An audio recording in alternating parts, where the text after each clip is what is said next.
Hello guys, welcome to our channel. और इस video में मैं लेकर आई हूँ आपके लिए हिंदी वर्णमाला से रिलेटेड 40 क्वेश्चंस का एक प्रैक्टिस सेट। ये जो प्रैक्टिस सेट है इसमें मोस्ट आईएमपी क्वेश्चन आंसर्स लिए गए हैं जो विभिन्न एग्जामों में पूछे गए हैं। तो आइए यहाँ पर सीखते हैं हम।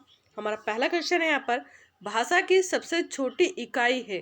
तो भाषा की जो सबसे छोटी इकाई होती है उसे क्या कहा जाता है? तो उसे वर्ण कहा जाता है। क्या कहा जाता है? वर्ण कहा जाता है। नेक्स्ट क्वेश्चन है, वर्णमाला कहते हैं। तो वर्णमाला किसे कहते हैं हम? वर्णों के व्यवस्थित समूह को ही वर्णमाला कहा जाता है।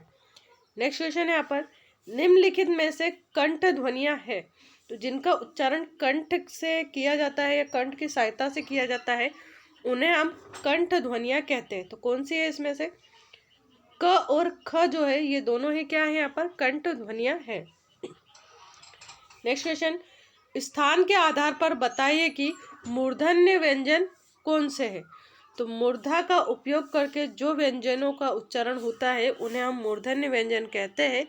तो ऐसे जो व्यंजन है वो कौन से हो जाएंगे? इसमें से आपको पहचानना है। यहाँ पर करेक्ट आंसर है यहाँ पर ड और ढ, ये दोनों ही क्या है यहाँ पर? मूर्धन्य व्यंजन। नेक्स्ट क्वेश्चन है, निम्नलिखित में से अल्प प्राण वर्ण कौन से है? तो अल्प प्राण जो वर्ण है यहाँ पर वो कौन से हो जाएंगे? क और ग। क और ग जो है ये कैसे है? अल्प प्राण वर्ण है। नेक्स्ट क्वेश्चन देखते हैं यहाँ पर हम। नेक्स्ट आईएमपी क्वेश्चन है, निम्नलिखित में से नासिक के व्यंजन कौन सा है? तो नासिक के व्यंजन यहाँ पर कौन सा हो जाएगा? इया। ये जो इया लिखा है ये नासिक के व्यंजन है। नेक्स्ट है यहाँ पर, ए और आई वर्ण क्या कहलाते हैं? तो ये जो ए और आई लिखा है ये कौन से वर्ण कहलाते हैं? तो इन्हें हम कंठ तालव्य वर्ण कहते हैं क्योंकि कंठ और तालव्य की मदद से ही इनका उच्चारण होता है। हिंदी वर्णमाला में अयोगवाह वर्ण कौन से है? तो अयोगवाह कौन से हो जाएंगे इनमें से? जो अम और आहा है इन्हें अयोगवाह कहा जाता है। निम्नलिखित में से बताइए कि किस शब्द में द्वित व्यंजन है? तो यहाँ पर द्वित व्यंजन कहाँ पर उपयोग में लाया गया है? किस शब्द में? तो जो दिल्ली है इसमें यहाँ पर द्वित व्यंजन का उपयोग लाया गया है। श, श, स और ह कौन से व्यंजन कहलाते हैं? तो ये चारों ही जो है वो संघर्षी व्यंजन कहलाते हैं। कौन से व्यंजन कहलाते हैं? संघर्षी व्यंजन। निम्नलिखित में से बताइए कि नवीन विकसित ध्वनियाँ कौन सी है? तो इनमें जो नवीन विकसित ध्वनियाँ है वो है ख और ग, जिनके नीचे नुक्ता यहाँ पर यानी कि डॉट लगा हुआ है, इन्हें हम बोलते हैं नवीन विकसित ध्वनियाँ। निम्नलिखित में से कौन सा यहाँ पर घोष वर्ण है? तो घोष वर्ण इनमें से कौन सा हो जाएगा? तो ये जो म है ये कैसा है? यहाँ पर घोष है, बाकी सभी अघोष हो जाएंगे। कौन सा अमानक वर्ण है? तो अमानक वर्ण कौन सा है इसमें से? ये जो भ बना हुआ है ये क्या है? यहाँ पर एक अमानक वर्ण है, बाकी सब मानक वर्ण है। क, ग, ज और फ ध्वनियाँ किसकी है? तो जिनके नीचे डॉट लगे हुए रहते हैं ना, ये ध्वनियाँ जो है वो अरबी फारसी है। कौन सी है? अरबी फारसी की ध्वनियाँ होती है। हिंदी में मूलतः वर्णों की संख्या कितनी है? तो हिंदी में मूलतः वर्णों की जो संख्या है वो है 52 यानी 52, जबकि इंग्लिश में जो है 26 है। तो 26 का ही आपको यहाँ पर डबल करना है ना, 52 हो जाएगा। नेक्स्ट है, छ ध्वनि किसके अंतर्गत आती है? तो ये जो छ बना है ये किसके अंतर्गत आता है? तो ये क्या है? एक संयुक्त वर्ण है। कैसा वर्ण है ये? संयुक्त वर्ण है। ये क और श षटकोण से मिलकर बना है। यहाँ पर क जो है वो आधा रहता है। हिंदी शब्दकोश में छ का जो क्रम है वो किसके बाद में आता है? तो किसके बाद आएगा? क के बाद आता है छ। नेक्स्ट है, ज वर्ण किन वर्णों के संयोग से बना है? तो जैसे यहाँ पर ये छ जो है वो क और श के षटकोण के संयोग से बना है, ऐसे ये जो ज है ये किसके संयोग से बना है? तो यहाँ पर बी ऑप्शन सही है, यानी कि ज आधा और इया इनकी मदद से बना हुआ है यहाँ पर ये ज। अघोष वर्ण कौन से है? तो इसमें से अघोष वर्ण कौन सा है ये हमें पहचानना है। तो करेक्ट ऑप्शन देखना है कौन सा हो जाएगा इसमें। ये जो स है ये क्या है, यहाँ पर अघोष है, जबकि अ, ज और ह ये सब क्या है, घोष है। घ का उच्चारण स्थान कौन सा है? तो घ बोलते समय हम किसका उपयोग अधिक करते हैं? कंठ का, इसलिए घ जो है वो क्या है, यहाँ पर एक कंठ शब्द, कंठ वर्ण है। नेक्स्ट है, इनमें से संयुक्त व्यंजन कौन सा है? तो संयुक्त व्यंजन कौन सा हो जाएगा? ऐसा व्यंजन जो दो व्यंजनों से बना हुआ है उसे हम संयुक्त व्यंजन कहते हैं। तो ये जो ज है ये संयुक्त व्यंजन है। निम्नलिखित में से कौन सा वर्ण उच्चारण की दृष्टि से दंत नहीं है? तो दंत नहीं है कौन सा है यहाँ पर? तो इसको हम बोल के भी देख सकते हैं, त, न, द और ट। त, न और द, इन तीनों में तो हम दांत से हमारी जो जीभ है उसको टच करते हैं, जबकि ट बोलते समय हमारी जो जीभ है, जीवा है, वो दांतों से टच नहीं होती, इसलिए ट यहाँ पर करेक्ट ऑप्शन हो जाएगा। जिन शब्दों के अंत में अ आता है उन्हें हम क्या कहते हैं? तो उन्हें कहते हैं अकारांत। क्या कहते हैं उन्हें? अकारांत। नेक्स्ट क्वेश्चन यहाँ पर, छ वर्ण किसके योग से बना है? तो जो छ वर्ण है वो पहचानिए किसके संयोग से बना है। तो करेक्ट ऑप्शन क्या हो जाएगा यहाँ पर? क और श षटकोण, क आधा हो जाएगा यहाँ पर और श जो है वो पूरा हो जाएगा, इनके संयोग से बना है। हिंदी वर्णमाला में स्वरों की कुल संख्या कितनी होती है? तो कुल स्वर हिंदी वर्णमाला में कितने होंगे? 13 हो जाएंगे। निम्नलिखित में से कौन स्वर नहीं है? तो इनमें हमें पहचानना है कि कौन सा स्वर नहीं है। तो करेक्ट ऑप्शन क्या हो जाएगा यहाँ पर?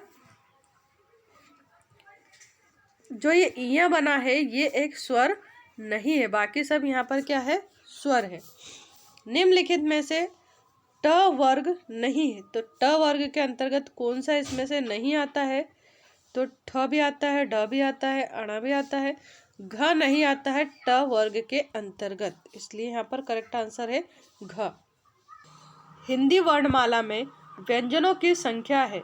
तो हिंदी वर्णमाला में टोटल कितने व्यंजन है? तो 33 व्यंजन है, जबकि स्वर कितने हैं? 11। और कहीं पर आपको 11 स्वर देखने को मिलेंगे तो कहीं पर 13। ठीक है, तो दोनों ही हमें याद रखना है। नेक्स्ट है यहाँ पर, निम्नलिखित में से कौन सा पश्च स्वर है? पश्च स्वर कौन सा है इसमें? तो ये जो अ है ये पश्च स्वर है, मतलब अक्षर के बाद में इसको लगाया जाता है। नेक्स्ट है, निम्नलिखित में से कौन अयोगवाह है? तो जो अयोगवाह है वो कैसे होते हैं? तो अयोगवाह को हम विसर्ग भी बोलते हैं, इसलिए अयोगवाह क्या हो जाएगा? विसर्ग।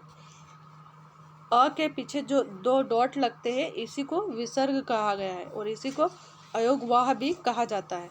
नेक्स्ट है, छ ध्वनि का उच्चारण स्थान है। तो ये जो छ बना हुआ छ छत्री का, इसका जो उच्चारण स्थान है वो कौन सा हो जाएगा? यहाँ पर छ बोलते समय हम तालु का उपयोग करते हैं, यानी हमारी जो जीवा है वो तालु को टच करती है, इसलिए छ जो है वो तालव्य है। निम्नलिखित में से कौन एक संयुक्त व्यंजन नहीं है? क्या पूछा? संयुक्त व्यंजन नहीं है। तो यहाँ पर 3 आपको संयुक्त व्यंजन दे रखे हैं और चौथा नहीं है, वो कौन सा हो जाएगा? श षटकोण का। ये जो श षटकोण है ये एक संयुक्त व्यंजन नहीं है। तालव्य व्यंजन है, तो इनमें से तालव्य व्यंजन कौन से है? तो ये जो च, छ, ज और झ है, च, छ, ज और झ, ये क्या है? यहाँ पर तालव्य व्यंजन है। इनको बोलते समय हमारी जो जीवा है वो तालव को टच करती है, इसलिए ये क्या है? तालव्य व्यंजन है। य, र, ल और व किस वर्ग के व्यंजन है? तो ये जो य, र, ल, व है ये अंतस्थ व्यंजन के अंतर्गत आते हैं। अनुनासिक का संबंध होता है। तो जो अनुनासिक है उनका संबंध किससे होता है? तो आपको जल्दी से यहाँ पर आंसर बताना है। क्या हो जाएगा यहाँ पर? करेक्ट ऑप्शन, अनुनासिक जो है वो नाक और मुंह दोनों की सहायता से बोले जाते हैं, यानी कि अनुनासिक का जो संबंध है वो नाक और मुंह दोनों से होता है। अनुनासिक व्यंजन कौन से होते हैं? तो अनुनासिक जो व्यंजन होते हैं वो वर्ग के पंचमा अक्षर होते हैं। कौन से होते हैं? पंचमा अक्षर। जो वर्ग बनते हैं उनमें जो पंचम अक्षर यानी पांचवा अक्षर होता है वो कैसा होता है? अनुनासिक होता है। यानी कि अनुनासिक ऐसे शब्द होते हैं जिनको बोलते समय नाक और मुंह से हवा निकलती है। नेक्स्ट क्वेश्चन है यहाँ पर, हिंदी वर्णमाला में स्वरों की संख्या है। तो कहीं कहीं पर आपको 13 देखने को मिलेगी और कहीं कहीं पर 11 बताए गए हैं स्वर। तो ये अलग अलग जो हिंदी के ज्ञाता है उनके अनुसार अलग अलग यहाँ पर स्वरों की संख्या है। तो यहाँ पर क्या हो जाएगा? 11 करेक्ट ऑप्शन हो जाएगा क्योंकि 13 तो है नहीं इसमें। नेक्स्ट है, कंठस्थ ध्वनि का उदाहरण है। तो यहाँ पर कंठस्थ ध्वनि कौन सी है? ऐसी ध्वनि जिसका उच्चारण करते समय हम कंठ और ओष्ठ दोनों का उपयोग करते हैं, तो वो है यहाँ पर औ। औ का उच्चारण करते समय हम कंठ और ओष्ठ दोनों का उपयोग करते हैं। नेक्स्ट है, भाषा निर्माण की इकाइयों का सही अनुक्रम है।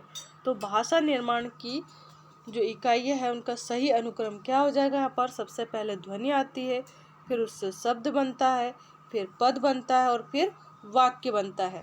तो ध्वनि, शब्द, पद और वाक्य यहाँ पर सही हो जाएगा। नेक्स्ट क्वेश्चन है यहाँ पर, निम्नलिखित में से उच्चारण स्थान के आधार पर कंठ से लेकर मुख विवर में उच्चारित व्यंजन ध्वनियों का सही अनुक्रम कौन सा है? तो कंठ से लेकर मुख विवर तक हम कौन से सीक्वेंस में ध्वनियों का उच्चारण करते हैं ये हमें यहाँ पर बताना है।